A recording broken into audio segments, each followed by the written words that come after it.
Welcome to the Grateful Living Podcast. Hi, beautiful souls. Welcome back to the Grateful Living Podcast.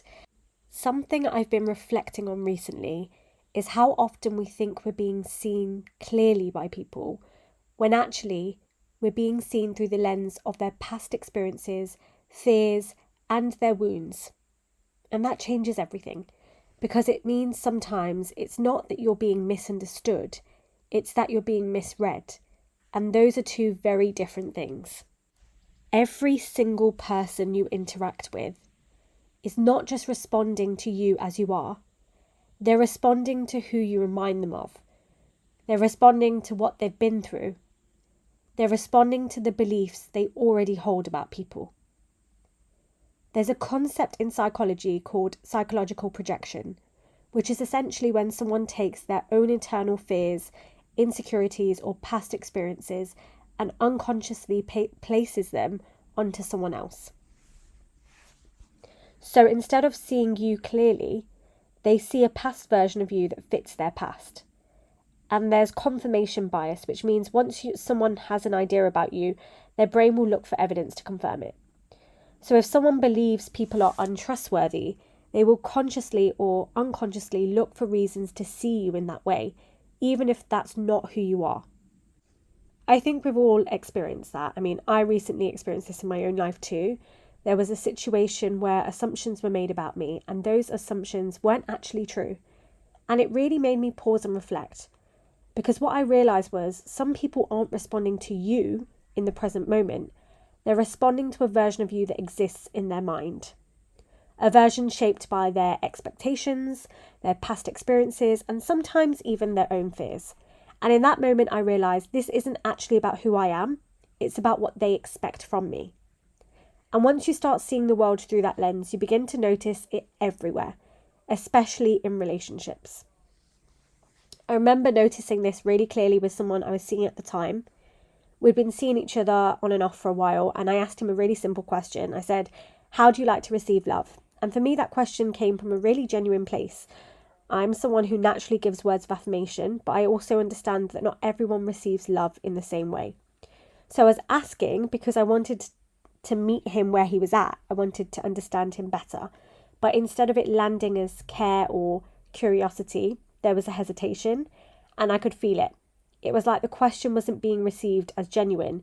It was being received as if there was some kind of hidden intention behind it. And that really stayed with me because it made me realise something so much deeper. Sometimes people don't receive your love as love. They receive it through the lens of their past experiences. So if someone has experienced manipulation or inconsistency or emotional hurt, their nervous system doesn't automatically register safety. It registers potential threat. It questions it, it doubts it, it looks for what's underneath it. And that means no matter how genuine you are being, it might not land the way you intended it to.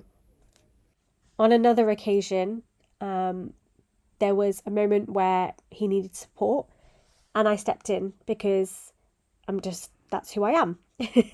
And later on, there was a comment made along the lines of, people don't help unless they want something. And again, that really stayed with me because I realised in that moment, it isn't about me. This is about how he sees people.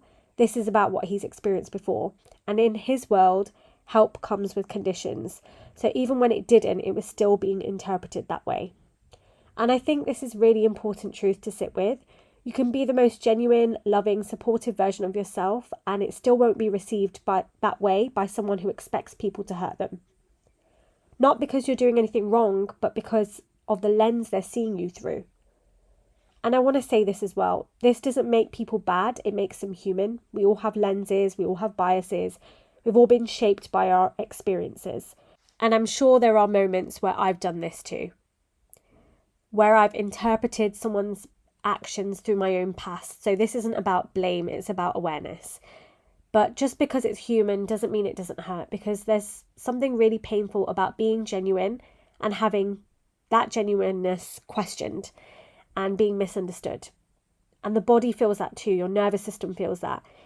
It doesn't feel safe to fully open in environments where you're constantly being misread. So the question becomes, what do you do with this awareness? The first thing is you stop over explaining yourself. Not everyone has the capacity to see you clearly, and over explaining yourself doesn't change someone's lens. The second thing is you become more intentional about your environment. You start to notice who gives you the benefit of the doubt, who assumes the best in you, who sees your character clearly, and those are the spaces where you feel safe to expand.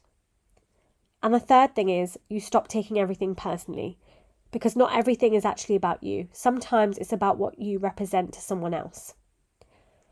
I think one of the most freeing realizations is understanding that you can be the exact same person and be seen completely differently depending on who you're around.